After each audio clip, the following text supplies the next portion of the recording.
আমাদের অনেকের নামাজে মন বসে না। আমাদের অনেকে বলে, হুজুর নামাজে দাঁড়ালে মন সাথে থাকে না, নামাজে শুধু ভুল হয়, সূরা যে কয়বার পড়ে নিজেও জানি না। এরকম আছে না নাই? এদিকে ওদিকে চলে যায়। এখন মনটারে কিভাবে আপনি এক জায়গায় আনবেন? বিশ্বনবী বলতেন, আনতা আবুদাল্লাহ কান্নাকা তারাহু, এমন ভাবে নামাজ পড়ো যেন তুমি আল্লাহরে দেখছো। ফাইন লাম তাকুন তারাহু ফাইন্নাহু ইয়ারাক, এটা যদি মনে করতে কষ্ট হয় অন্তত এটা ভাবো যে আল্লাহ তোমায় দেখছে। ঠিক কি না? নামাজে যখন দাঁড়াবেন ভাববেন আমি আল্লাহরে দেখতেছি। এটা ভাবা অনেক কঠিন, এটা যেন তেন লোকেরা পারে না। যদি না পারেন তাহলে অন্তত এটা ভাবেন যে আল্লাহ আপনারা দেখতেছে। আল্লাহ ইজ ওয়াচিং মি, আল্লাহ আমাকে দেখছে। তো আমি আল্লাহরে দেখতেছি আর আল্লাহ আমারে দেখতেছে। সুফিরা এটারে দুইটা ক্লাস করছে, একটার নাম দিছে মুশাহাদা আর একটার নাম দিছে মুরাকাবা। মুশাহাদা মানে আমি নিজে দেখি, আর মুরাকাবা মানে আমি দেখি না, আমারে দেখে কে? কেউ যেটা দেখে না দেখে কে? কেউ যেটা শোনে না শোনে কে? আল্লাহ আপনারে দেখতেছে। নামাজের মুসল্লা এই চিন্তাটা করলে খুশু খুদু বাড়ায় দিবে কে? খুশু মানে ভয়। কার ভয়? কথা বলেন।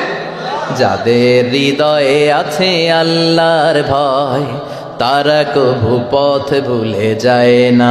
আল্লাহর প্রেম ছাড়া এই দুনিয়ায় কারো কাছে কোনো কিছু চায় না। রাতের আধারে যারা সেজদাতে রয়, দু চোখের শ্রুতে নদী যেন বয়। রাতের আধারে যারা সেজদাতে রয়, দু চোখের শ্রুতে নদী যেন বয়।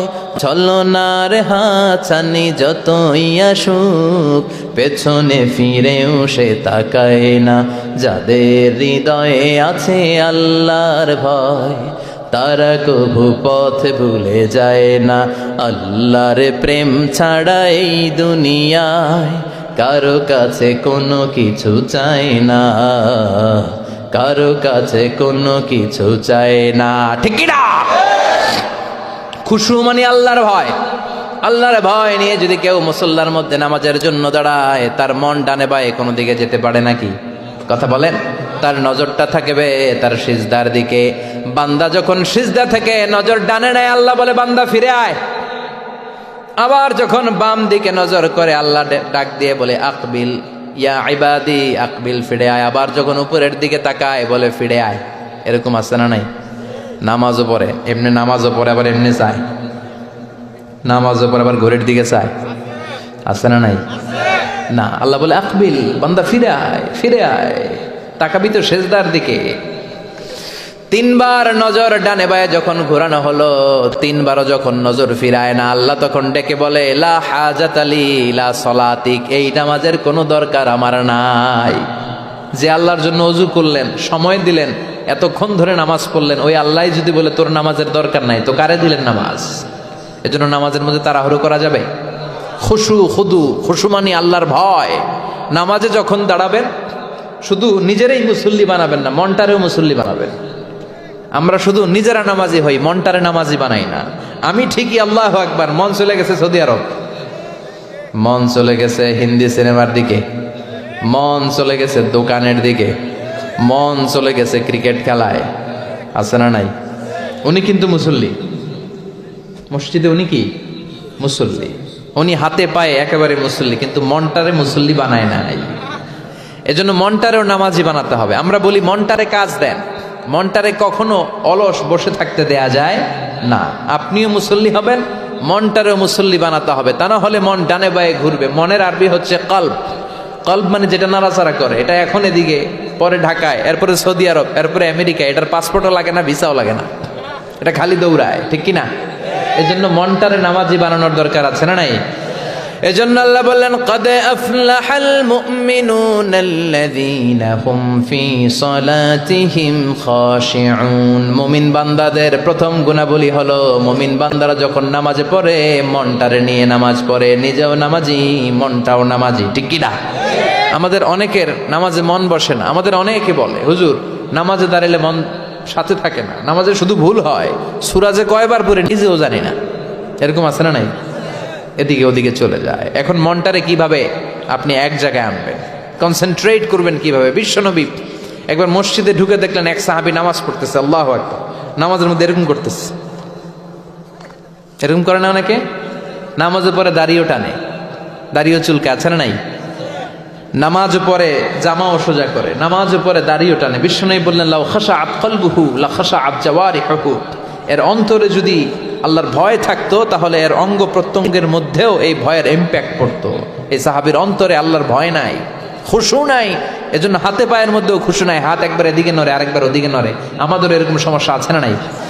বিশ্বনবী বললেন তোমাদের যদি খুশু খুদু নামাজের মধ্যে বাড়াতে মনে চায়, নামাজের মুসল্লায় দাঁড়িয়ে হৃদয়টারে যদি আল্লাহর আরশে পাঠিয়ে দিতে মনে চায়, তাহলে নামাজের মুসল্লায় যখন দাঁড়াবা মনে করবা এটাই হতে পারে জীবনের শেষ নামাজ। 5টা টিপস দিব আপনাদের মনোযোগ বাড়ানোর জন্য। 5টা। কয়টা? নামাজে মনোযোগায়ন কিভাবে করবেন 5টা টিপস খেয়াল করে রাখেন, কিভাবে নামাজের মনোযোগ বৃদ্ধি করবেন। টিপস নাম্বার 1, সল্লু সলাতান মুআদ্দিয়া, বিদায়ী নামাজ পড়বেন। মনে করবেন হতে পারে আজকের এই নামাজটাই আমার জীবনের শেষ নামাজ। এখন বাজে 10:30, আপনাকে বলা হলো আজ রাত 1টার দিকে আপনার জীবনের হায়াত ফুরিয়ে যাবে, চলে যাওয়া লাগবে না? আমাদের থাকতে পারবো আমরা? চলে যাওয়া লাগবে। রাত 1টায় মালাকুল মাউত চলে এসে রূহ কবজ করে নিয়ে যাবে। আর 1.5 ঘন্টা আপনার হাতে সময়। এই 1.5 ঘন্টায় আপনি নামাজ রোজা যা পারেন করে নেন, আপনার হুঁশ থাকবে? কথা কন। 1.5 ঘন্টা পরে আপনার মরণ। আপনি তাড়াতাড়ি করে অজু করে আসবেন, যায় নামাজে দাঁড়াবেন, মনে মনে ভাববেন আজকে জনমের মতো মাফসাম আল্লাহর কাছে, আকাম কুকাম যা করছি সব কাইন্দা একেবারে মাফ করায় ফেলাম আল্লাহর কাছে, ঠিক কিনা? সেদিন আপনি অজু করবেন চমৎকার ভাবে পাঞ্জাবিটা পরে, আতর মেখে, টুপিটা পরে মুসল্লার মধ্যে দাঁড়িয়ে আল্লাহু আকবার বলে নামাজ শুরু করবেন। ওই দিনের নামাজে আপনার কোনো তাড়াহুড়ো নাই। আছে? আজীবন তাড়াহুড়ো করছেন, কিন্তু ওই দিন আপনার তাড়াহুড়ো নাই। ওই দিনের রুকুটা আপনার জীবনের শ্রেষ্ঠতম রুকু হয়ে যাবে। ওই দিনের সেজদাটা আপনার জীবনের শ্রেষ্ঠতম সেজদা হয়ে যাবে। ওই দিন আপনি সেজদায় পড়ে চোখের পানি দিয়ে জায়নামাজ ভিজিয়ে দিবেন না? কথা বলেন, দেবেন না? এর কারণ আপনি জেনে গেছেন এটাই আপনার জীবনের শেষ নামাজ, ঠিক কিনা? তো এই যে প্রত্যেক নামাজের সময় মসজিদে যে আল্লাহু আকবার বলে যে দাঁড়াই, এই নামাজের পরে আবার কোনো নামাজের চান্স আমি জীবনে পাবো কিনা কোনো গ্যারান্টি আছে? চিল্লায় বলতে হবে, গ্যারান্টি আছে? আরো 30 মিনিট আমরা সবাই বেঁচে থাকবো, গ্যারান্টি? আরো 10 মিনিট বাঁচবো, গ্যারান্টি? শ্বাস যেটা ভিতরে নিলাম ফেলতে পারবো, কোনো গ্যারান্টি আছে? তাহলে প্রতিটা নামাজের সময় আমরা এই কথাটা ভাবি না কেন যে হতে পারে এই নামাজটাই আমার জীবনের শেষ নামাজ, হতে পারে আজকের এই সেজদাটা আমার জীবনের শেষ সেজদা। চিল্লায় বলেন ঠিক কিনা? বিশ্বনবী শিখায় দিলেন মনোযোগায়নের প্রথম পদ্ধতি।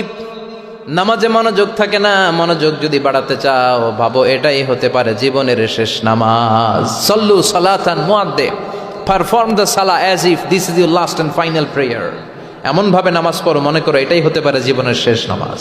আজকে থেকে প্রত্যেকবার আল্লাহু আকবার বলার সময় এটা ভাবতে পারবো না আমরা যে হতে পারে এই নামাজটা আমার শেষ নামাজ। এই চিন্তাটা মাথার মধ্যে রাখার দরকার আছে না নাই? সাইয়েদনা আলী রাদিয়াল্লাহু তাআলা আনহু উনি যখন নামাজে দাঁড়াতেন দিন দুনিয়ার হুঁশ থাকতো না। উনার পায়ের মধ্যে জিহাদের ময়দানে তীর ঢুকেছে, তীর বের করতে গেলেই চিৎকার মারে, কাউরে তীর ধরতে দেয় না। বিশ্বনবী বললেন বেলাল আকিমিস সালাহ, নামাজের একামত দাও। নামাজ শুরু করার আগে এক সাহাবীরে বললেন নামাজের মাঝখান দিয়ে যে তুমি আলীর পা থেকে টেনে তীর বের করবে, কারণ আমি জানি আমার মেয়ের জামাই আলী যখন নামাজের যায় নামাজে দাঁড়ায় দিন দুনিয়ার কোনো হুঁশ আলীর আর থাকে না। একামত হল আল্লাহু আকবার, আল্লাহু আকবার। বিশ্বনবী নামাজ শুরু করলেন, রুকু দিলেন, সিজদা দিলেন। দ্বিতীয় রাকাতের জন্য যখন দাঁড়ালেন বিশ্বনবীর কথা মতো এই সাহাবী যে কাতারের মাঝখানে সাইয়েদনা আলীর পা থেকে গায়ে যত জোর ছিল টান মেরে তীর বের করেছে, ফিনকি দিয়ে রক্ত বের হয়েছে। সাইয়েদনা আলী মুহূর্তের জন্য টের পায় নাই। নামাজ শেষ, সালাম ফিরালেন, তাকিয়ে দেখে পায়ে তীর নাই, চারদিকে শুধু রক্তের বন্যা। বিশ্বনবী বললেন ও আলী চিন্তা করো না, আমার কথা মতো এক সাহাবী তোমার পা থেকে তীর বের করেছে। আমি জানি যখন তুমি নামাজের মুসল্লায় দাঁড়িয়ে যাও তোমার মনটা দুনিয়ায় থাকে না, তোমার মনটা আল্লাহর আরশের দিকে চলে যায়। তোমার নামাজের মধ্যে খুশু খুদু এত বেড়ে যায়, আখিরাতের কথা এত তোমার স্মরণ হয়ে যায়, নামাজের মধ্যে তোমার পায়ের তীর টেনে বের করেছে, 1 সেকেন্ডের জন্যও তুমি টের পাও নাই রে আলী। সুবহানাল্লাহ। উনি মনে করতেন এটাই জীবনের শেষ নামাজ। সাহাবারা যখন মরুভূমিতে নামাজ পড়তে দাঁড়াতেন, আকাশের পাখিগুলো এসে সাহাবাদের মাথার মধ্যে বসে যেত। মরুভূমির পাখিগুলো মনে করতে এগুলো খেজুর গাছ। কি মনে করে বসতো? কথা বলে না, জোরে কন। আছে, এলাকায় আছে খেজুরের রস হয়? হ্যাঁ, হয়েছে? খাইছেন? পাখিগুলি মনে করতে এগুলো খেজুর গাছ, কারণ সাহাবারা নড়ে না, চড়ে না, ডানে বায়ে তাকায় না। খেজুর গাছ যেমনি ঠায় দাঁড়িয়ে থাকে, সাহাবারাও ঠায় দাঁড়িয়ে থেকে নামাজ পড়তেন। চিল্লায় এখন আল্লাহু আকবার।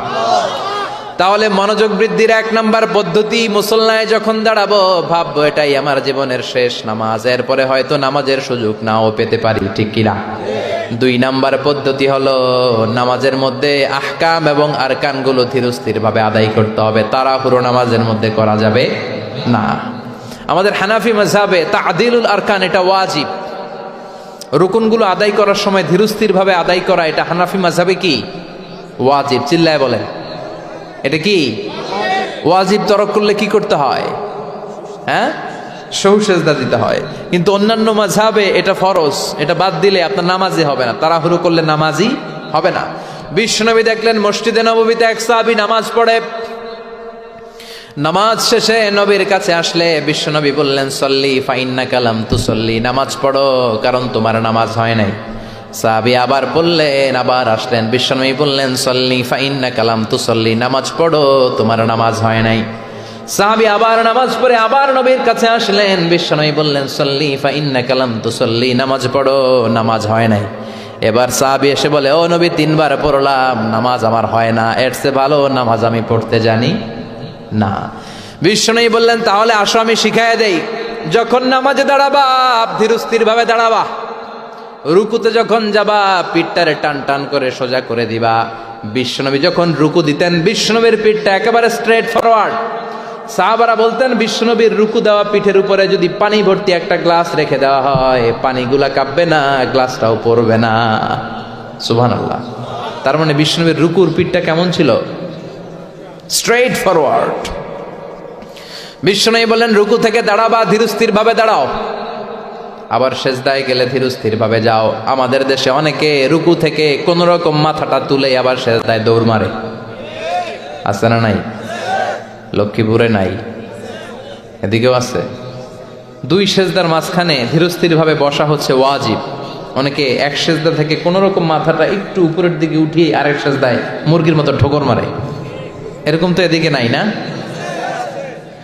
আবার অনেকে ইমাম সাহেবের আগে দৌড় মারে, আছে না নাই?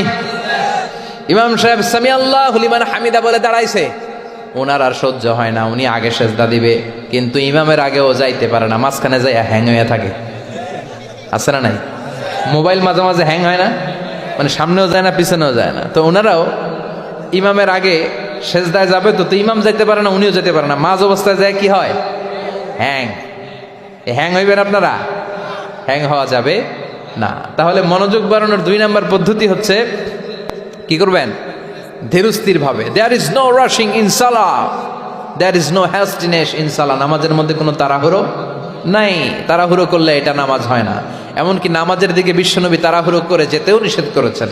ইদা উকিমাতিস সালাহ, নামাজ যখন শুরু হয়ে যাবে ধীরস্থির ভাবে যাবেন, তাড়াহুড়ো করে যাওয়া যাবে না।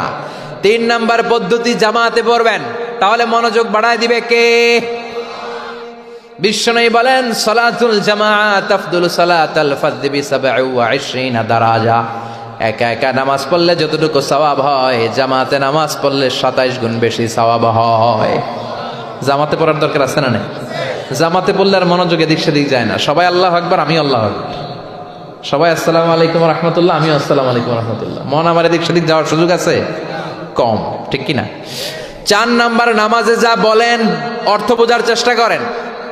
আমরা সালাতে যেটা বলি এটার অর্থ বুঝি না। আমরা প্রতিদিন বলি আলহামদুলিল্লাহি রাব্বিল আর রহমানির মালিকি, আবার বলি সামি আল্লাহু লিমান হামিদা, কি কইলাম বুঝি নাই। সুবহান রাব্বিয়াল আলা মানে কি জানি না। আত-তাহিয়াত লিল্লাহি ওয়াস সালাওয়াত ওয়াত তাইয়্যিবাত অর্থ কি জানি না। এজন্য সালাতে যা বলেন এটা বুঝে বুঝে বলার চেষ্টা করেন।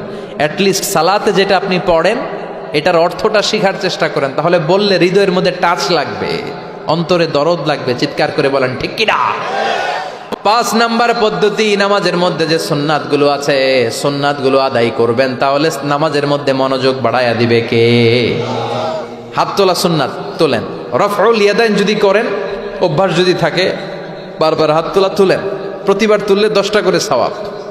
আমিন বলবেন, যে মসজিদে জোরে জোরে বলেন, আস্তে তো আস্তে বলেন, কিন্তু বইলেন, বলার দরকার আছে না নাই? বিশ্বনবী বললেন, ইদা আম্মানাল ইমাম আমিনু, ইমাম যখন আমিন বলে তোমরাও আমিন বলো, কারণ তোমরাও যখন আমিন বলো ফেরেশতারাও আমিন বলে। তোমাদের আমিন ফেরেশতাদের আমিন যখন মিলে যায়, তোমাদের জীবনের সব গুনাহ মাফ করে দেয় কে? এজন্য আমিন জোরে কোন বা আস্তে কোন বলবেন, এটা ছাড়বেন না। তাশাহুদের মধ্যে আঙ্গুল তুলবেন, হয় নাড়াবেন নয় তুলে রাখবেন, এটা সুন্নাহ। আশাদ্দু আলা শাইতান মিনাল হাদিদ, শয়তানরে লোহা দিয়ে পিটাইলে যত কষ্ট পায়, তাশাহুদে বসে এই আঙ্গুলটা নাড়ালে এর চেয়ে বেশি কষ্ট পায়। সুবহানাল্লাহ কইবেন না? এজন্য মুরাআতুস সুনান, সুন্নাতগুলো মানার চেষ্টা করেন, সালাতে মনোযোগ বাড়ায় দিবে কে? এজন্য আল্লাহ বললেন, কাদ আফলাহাল মুমিনুনাল্লাযীনা হুম ফি সালাতিহিম খাশিউন, সফল হলো তারা ঈমান এনেছে যারা। আর ঈমানদারের প্রথম বৈশিষ্ট্য আল্লাযীনা হুম ফি সালাতিহিম খাশিউন, নামাজের মধ্যে মুসল্লির অন্তরে ভয় থাকবে কার? মনে থাকবে খুশু খুদু, এটার বলে হুজুরুল কলব, অন্তরটারে ধরে রাখতে হবে।